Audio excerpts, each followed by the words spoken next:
Usapang totoo, walang preno. You under Vlogcaster, real talk lang, walang plastikan. Magandang araw mga ka-Wonder, welcome back sa ating YouTube channel, Wonder Vlogcaster po. Magandang araw sa inyo lahat. Pag-usapan natin mga ka-Wonder, itong pag-alma, pumalag itong asawa ni Sara Duterte sa ginawang hearing dyan sa House Committee on Justice, na kung saan nilabas daw yung kanilang mga bank records at yun daw ipaglabag sa batas. No? At alam natin yung nililitis itong asawa niya na si Sara Duterte dahil isa itong impeachable officer. Ayon sa mga opinion ng nababasa natin at ibang mga tao na nagsasabi rin na mga against sa impeachment ni Sara, ito raw ay paglabag dahil daw bakit daw nadadamay itong sila Manscarpio, ito lang sila Kitty Duterte, no? Hindi naman daw impeachable officers yung mga yan. At yun na nga, tutok tayo rito sa reklamo ni Manscarpio na sabi niya nga, irereklamo niya itong ilang miyembro ng House Committee on Justice at saka itong miyembro yata ng AMLA o ng bangko. At sabi niya nga, irereklamo niya yung miyembro ng House Committee on Justice. Panoorin nating video mga ka-Wonder. And then tuloy natin yung ating pong pag-uusapan. Pumapalag ngayon ang asawa ni Vice President Sara Duterte na si Attorney Manasseh Scarpio matapos isiwalat sa impeachment hearing noong April 22 na mahigit 6 na bilyong piso ang mga transaksyong dumaan sa bank accounts nilang mag-asawa. Sabi ng Anti-Money Laundering Council, kaduda-duda o masyado yang malaki. Bukas, irereklamo ni Carpio sa Quezon City Prosecutor's Office sina BSP Governor Eli Remolona, AMLAC Executive Director Ronel Buenaventura at House Justice Committee members dahil sa anyay paglabag sa Anti-Money Laundering Act, Bank Secrecy Law at Data Privacy Act. Nagsabuatan na aniya ang mga ito para illegal na isiwalat ang mga classified confidential banking record nilang mag-asawa. Absolute at walang exception aniya ang pagbabawal sa paglalabas ng bank records na nakuha ng AMLAC. Buwelta ni Congresswoman Leila de Lima, wala silang nilalabag na batas dahil hindi anya saklaw ng mga pagbabawal ang impeachment proceedings. Tanging mga opisyal at empleyado ng mga bangko raw ang pinagbabawalang magsiwalat ng bank records. Punto naman ni Akbayan Representative Percy Sendanya, exempted ang impeachment hearing sa saklaw ng Bank Secrecy Law at Anti-Money Laundering Act. Imbes na magaksayaan niya ng papel at oras sa pagsasampa ng reklamo, paharapin na lang daw ang bise sa April 29 hearing at doon magpaliwanag. Sinusubukan pa namin kunin ang panig ng ibang irereklamo ni Carpio. So yan mga ka-Wonder, malinaw na magrereklamo kasi pumalag nga itong si Manscarpio. Para nung hindi nakakaalam, itong si Manscarpio ay isa rin abogado. No, at sinabi niya, irereklamo niya ilang miyembro ng House Committee on Justice, itong VSP Governor at saka itong sa AMLAC. At ang tanong mga ka-Wonder, meron bang laban itong House Committee on Justice dyan sa reklamo ni Manscarpio? Sino ang mananalo sa kanilang dalawa? Sino ang mananaig? Sana may batas mga ka-Wonder na pag-usapan namin. Na sana raw kung may tao na guilty o kung may taong nireklamo, kunyari lang na kagaya nitong mga ganitong kaso at alam mo na sa sarili mo na guilty ka pero pumapalag ka pa, dapat daw yung kaso mo is madagdagan pa ng gusto para daw magsilbi itong leksyon na hindi na tumagal at hindi na kumbaga parang kakasa ka pa alam mo namang may problema ka. Dapat daw magkaroon ng ganong batas na hindi naman natin sinasabing guilty agad itong si Manscarpio dahil dadaan pa nga ito silang mag-asawa dyan sa Senado para litisin. Ngayon mga ka-Wonder, sinabi nga niya na irereklamo niya itong ilang miyembro, magpa-file siya ng kaso kinabukasan at ito na nga, nag-file na ng kaso itong si Manscarpio, no? Nagpa-photo op pa sila dyan at sinampahan niya na nga ng kaso yung mga binanggit niya. Ngayon mga ka-Wonder, alam na natin na itong ginagawa ng House Committee on Justice ay naghahanap sila ng katarungan para sa mamamayang Pilipino. Dahil pera ng bayan ito mga ka-Wonder at para hindi na pamarisan. Ngayon mga ka-Wonder, kung may mga ganyang mga kalakaran na of course, parte yan Kapag may sabi nga kapag may nag-umuusig sa'yo na kailangan mo depensahan yung sarili mo. So maraming mga proseso at ilan dyan mga technical at kung ano-ano pa. Yung iba dyan, delaying tactics at kung ano-ano pa, no? Ngayon, ano ba yung issue ulit na pag-uusapan natin? Ito yung nilabas na dokumento, no, ng bank records ng mag-asawa na nabigla nga tayo mga ka-wonder na 6.7 billion pesos.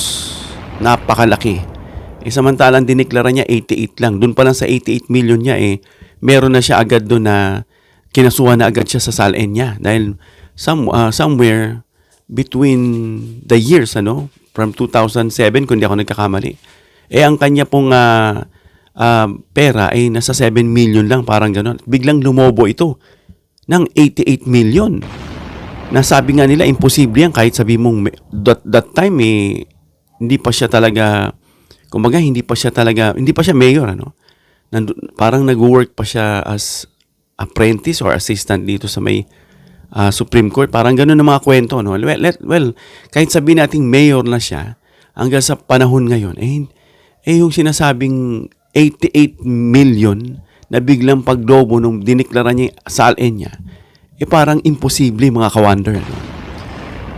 So ang tanong mga ka-wonder, legal ba ang hakbang ng Kongreso, nitong House Committee on Justice, kaya umalma at nagreklamo itong si Mans Carpio? So ito, himayin natin mga ka-wonder, alamin natin. So ano ba ang sinasabi ng Bank Secrecy Law? Ayon sa RA 1405 ay nagsasaad na ang bank deposits ay confidential. So tama si Carpio, sabi niya ito ay confidential, may term siyang ginamit. Classified ang ginamit niya.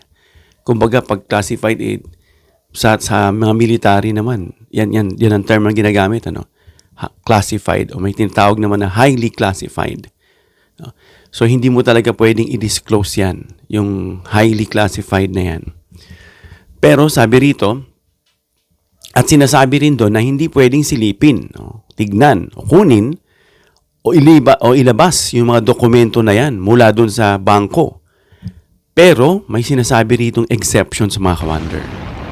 Maliban lang sa ilang exceptions, hindi lang sinabing iisa, ilang. So of course, may pahintulot ang depositor. Of course, wala silang pahintulot. Dahil nag-file nga sila ng TRO na ito nga i-hold, at hindi sila pinagbigyan ng Korte Suprema. Ano pa isa? May utos ang korte, yung court order, patungkol dyan. At ito na yung pinakabasihan ng House Committee on Justice, itong impeachment cases. Dahil may impeachment cases na nangyayari mga ka-wonder, natural lang na magpapasabina sila at ito ay pumapasok dun sa sinasabing exemption.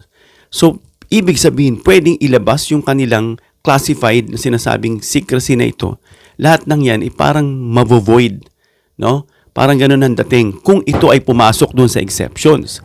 Ang ginagawa ngayon dyan ng House Committee on Justice sa isang impeachment process. At isa pa, AMLA-related investigations. Related ba? Yes. Kaya nga nandun yung AMLA dahil may mga anomalya na nakita. May mga bagay na nakita na parang irregularity. Kaya nga naimbestagahan sila at ito po'y kinumpirma nila. Itong mga AMLA-related investigations sa ilalim ng Anti-Money Laundering Council. Pasok mga ka-wonder, yung dalawa. So kaya hindi pwedeng sabihin itong si Mans Carpio na ito'y paglabag sa Bank Secrecy Law, yung binanggit niyang tatlo, Dahil ang mahalagang punto rito mga ka-wonder. Pero ganun pa man mga ka-wonder, may sinasabi dito na hindi automatic na pwedeng kunin ng Kongreso ang bank records nang walang legal na basihan. Ngayon ang tanong, may legal na basihan ba ang Kongreso? Meron o wala? Obviously ang sagot meron. Dahil nga dun sa impeachment cases na sinasagawa sa isang impeachable official na si Sara Duterte. At isa pa, AMLA-related ito mga ka-wonder.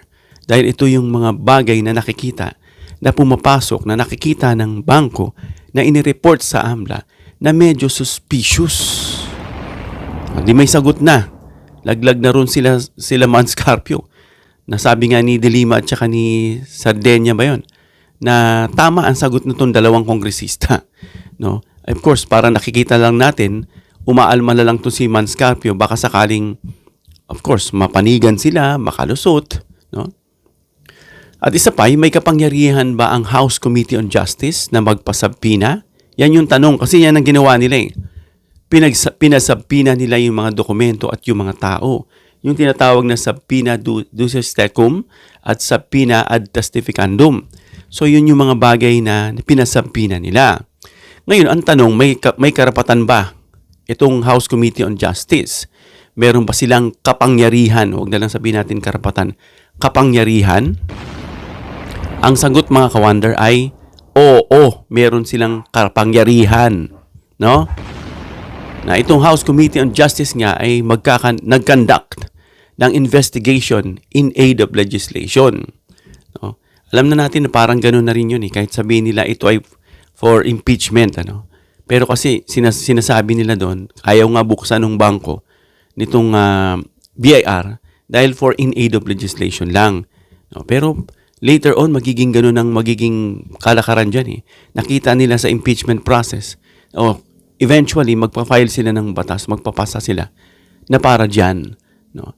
At yung sinasabing mag-issue ng subpoena, mayroon silang karapatan. Pero mga ka-wonder, ang kapangyarihan ito ay hindi absolute. No? Pag sinabing hindi absolute, hindi ito 100% o talagang diretso na walang pwedeng mag-contest. No, kailangan mga ka-wonder, sumusunod pa rin ang Kongreso, no, ang House Committee on Justice sa umiiral na batas.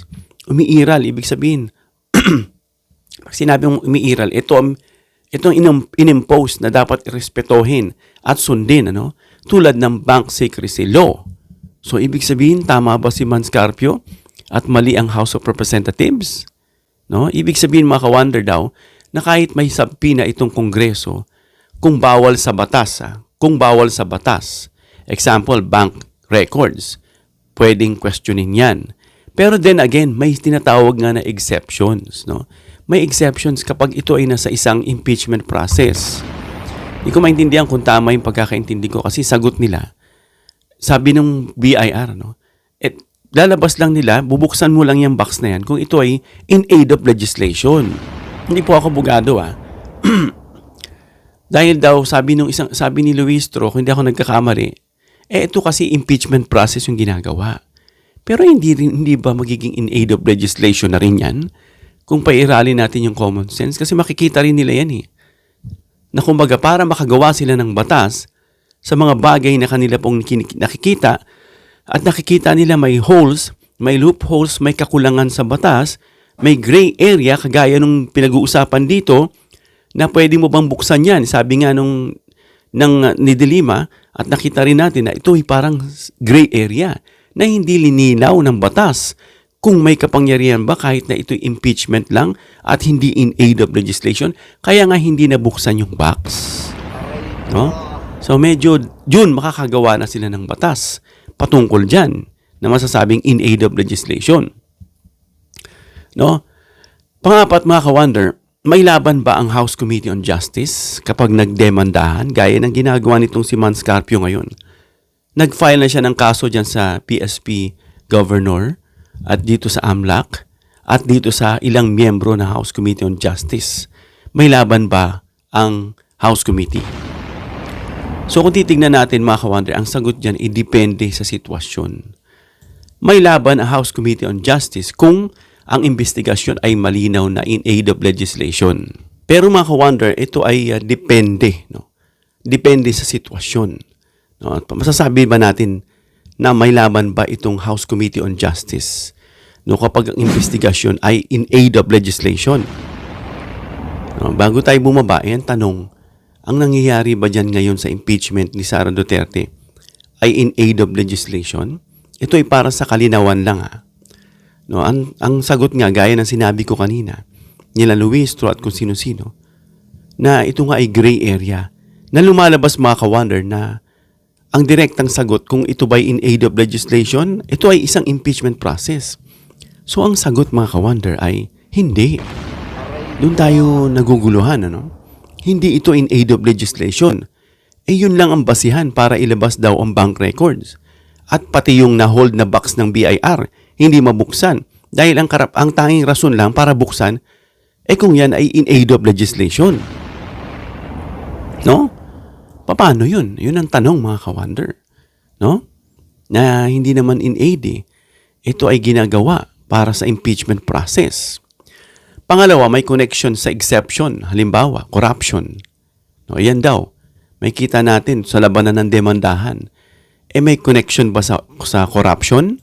Yung unexplained wealth ng official? Nakita natin meron. Tinagga ng AMLA na ito ay suspicious eh. No? At isa pa, may sapat ba na legal basis para i-justify ang paghingi ng bank records? Then again, naka-stipulate doon, no? Una, impeachment process gagamitin sa mga impeachment case. Pasok. Pangalawa, may kinalaman sa AMLA yung mga records. Yung mga suspicious record nga. No? Pasok na naman ulit mga ka-wonder. Pero ang tanong, kanina, may laban. Ito naman, mahihirapan ang House Committee on Justice. Dahil bakit? Walang malinaw na exception sa bank secrecy law. Yan yung sinasabi mga gray area. Wala na namang malinaw. No? Yung batas natin. Kaya dapat ayusin mabuti. No? Kasi wala nga malinaw pagdating sa bank secrecy law.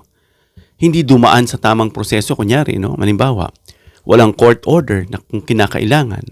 Dumaan nga ang House Committee on Justice sa tamang proseso. No? Maliban lang dito sa walang malinaw na exception pagdating sa bank secrecy law. At ito yata yung tinitignan nila Manscarpio. At lumabas ang record na walang legal authority. No? O ito yung sinasabing possible illegal ang disclosure mga ka-wonder. Kasi mga ka-wonder, itong sinasabi natin nga hindi yan in aid of legislation kasi sa ilalim ng Constitution may dalawang magkaibang kapangyarihan ang House of Representatives. Dalawa, una, legislative power. Gumawa ng batas, kaya nga in aid of legislation Dito pumapasok yun sinasabing in aid of legislation. At layunin ng gumawa at mag-amyenda ng batas. Mag-amend, magbago, at gumawa. Yun ang trabaho ng legislative, which is under nitong House Committee, nitong Kongreso. No? At isa, yung impeachment power. Itong sinasabi nating House of Representatives. Itong Kongreso. No? Dahil sila ay, gaya nga sinasabi natin lagi, na isang quasi-judicial function, mga ka-wonder, na ang layunin nila, mga ka-wonder, ay tukuyin. Ano? Tukuyin dito ang sapat na basehan para litisin sa Senado. So bago dalhin sa Senado, kailangan siguraduhin nila, tukuyin nila na may sapat na basehan. Kaya nga hinintingnan kung may substance lagi.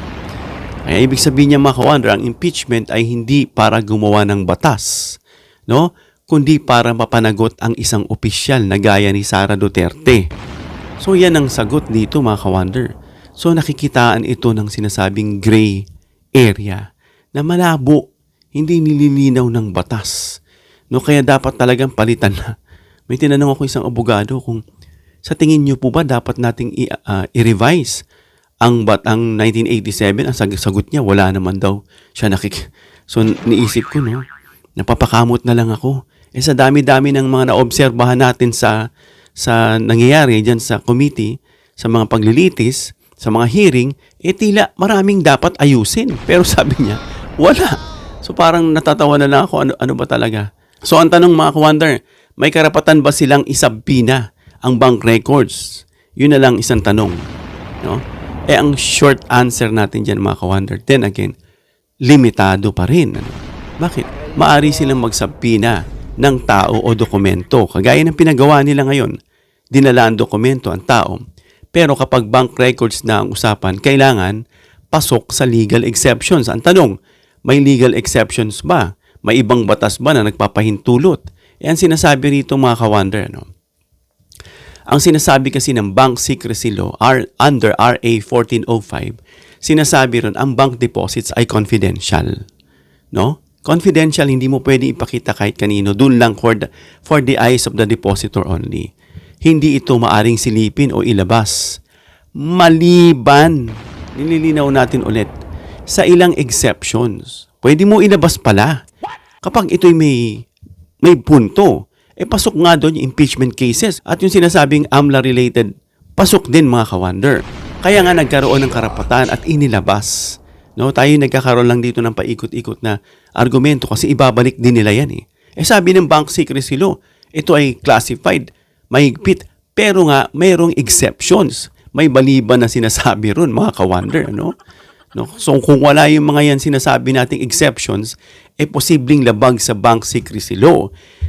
In other words, hindi lumalabag sa batas ang Kongreso, ang House Committee on Justice, no, sa pagkuha ng mga bank records nitong mag-asawang ito, no? So, ang tanong, ulit, may paglabag bang nangyari? No? So, dalawang posibleng senaryo. Una, yung kung may leak ang bank records, no? Kung walang legal basis, nilabas na lang na walang legal basis. So, malinaw na posible talagang paglabag yan, mga ka-wonder. At maaring managot sino. Kaya nga pinatawag dito yung BSP governor ng Bangko Sentral. Sinama siya, yung bangko na naglabas ng kung saan nakadeposit, kunyari, itong sila Sara Duterte, naglabas yun. Pwede silang kasuhan. At sino man naglabas ng impormasyon, ano? Sa senaryo naman na isa, legal na proseso, kunyari yung AMLAC, korte, kung dumaan naman sa tamang proseso, walang paglabag. Therefore, mga ka-wonder, walang paglabag na ginawa itong House Committee on Justice. No? Sino mananaig ngayon kung nagkasuhan? So, wala kasing simpleng sagot kasi nga, kaya nga, umaapila eh. Sa tingin niya kasi may laban siya. Pero nakadepende, mga ka-wonder, sa ebidensya. Sa nakikita ko sa ating pinagbasihan, mga ka-wonder, posibleng panalo ang kaso ni Sara at saka ng asawa niya kung mapatunayang walang legal exception. Meron eh. Impeachment tsaka AMLA related. May authorized disclosure. Inauthorized. Hindi sila mag-authorize kasi tiniro nila. Ito yung isa pa. Posibleng manalo ang House kung mapatunayang sakop ito ng anti-corruption inquiry. Pasok. Anti-corruption eh. May nakitang anomalya eh. Suspicious na pumasok sa account. Anti-inquiry. Impeachment-related context. Pasok, di ba? May legal justification ang sabina nila. So, hindi natin pahabain, mga ka-wonder. Nakikita ko rito na may laban o may kapangyarihan ng Kongreso at hindi sila nag-violate doon sa sinasabing bank secrecy nang nilabas nila yung pera nitong si Sara at saka si Mans Carpio. Hanggang dito na tayo, mga ka-wonder. Comment down below your opinion para mabasa natin reaksyonan. Please give me a thumbs up if you like this video para ma-share ni YouTube sa iba pang viewers at mapanood din nila ito.